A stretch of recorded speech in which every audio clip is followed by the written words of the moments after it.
श्रवण करने के लिए आते हो, ठाकुर की अनंत लीलाओं का दर्शन करते हो। जो कि कहते हैं ना, हरि रूप अनंत, हरि कथा अनंता। इसी प्रकार हमारी अनेक लीलाओं का वर्णन भांडीर वन में है।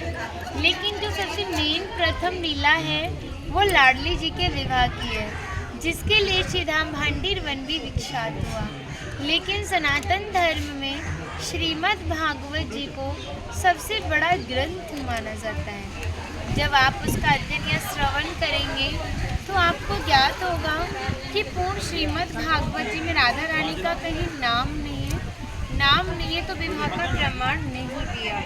लेकिन जिस भांडीर वट के नीचे आज आप बैठे हो, इसका प्रमाण श्रीमद् भागवत जी में है। एक श्लोक आता है कि ब्रह्मंतो बाहि मानस्य चार यंत्रस्य बोधनम भांडीरकम नाम बटम जम्बू कृष्णा प्रोगमा।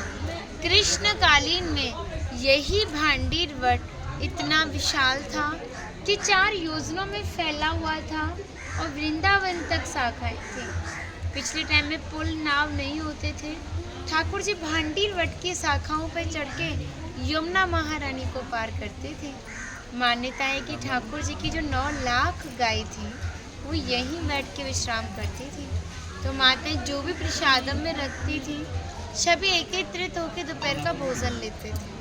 आप कभी किसी विवाह में जाते हो तो बिना प्रसाद के नहीं आते। आप तो राधा रानी की विवाह स्थली आए हो, तो बिना प्रसाद के कैसे जा सकते हो। यहाँ पर राधा कृष्ण में मल्ल क्रीड़ा हुई।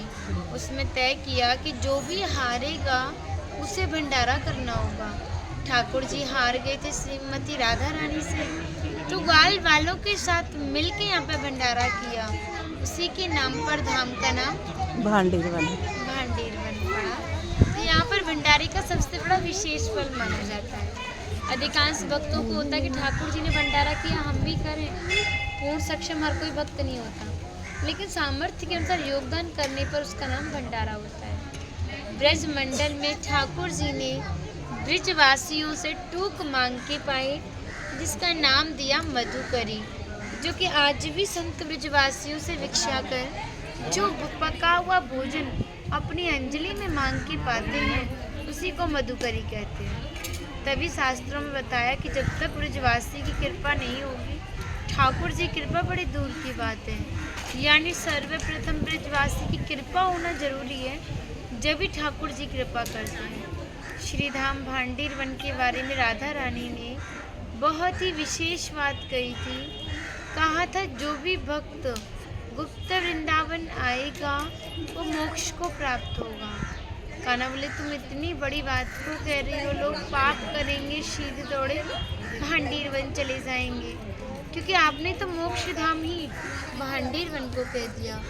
तब लाडली जी ने कहा नहीं कान्हा, जिसके ऊपर हमारी विशेष कृपा होगी, जिसके प्रति हमारा भक्ति भाव सच्चा होगा और भक्त हमारे विवाह में उपस्थित होगा। यानी जब राधा रानी का विवाह हुआ था तो अनेकों जीव विवाह में उपस्थित था, पर मनुष्य रूप किसी का नहीं था।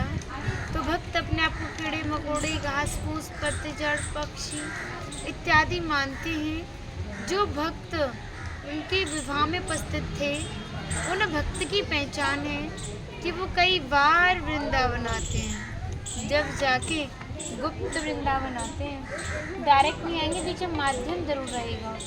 सारा श्रेय उसी माध्यम को जाएगा जो आपको ऐसे दिव्य स्थान पर पहुंचाएगा। और जो भी भक्त भांडीर वन में प्रवेश करेगा, यहाँ की प्रसादी पाएगा और एक रात्रि निवास करेगा, वो इस ब्रज गोलोक धाम से ठाकुर जी के गोलोक धाम। हरि बोल। भांडीर वन की जय।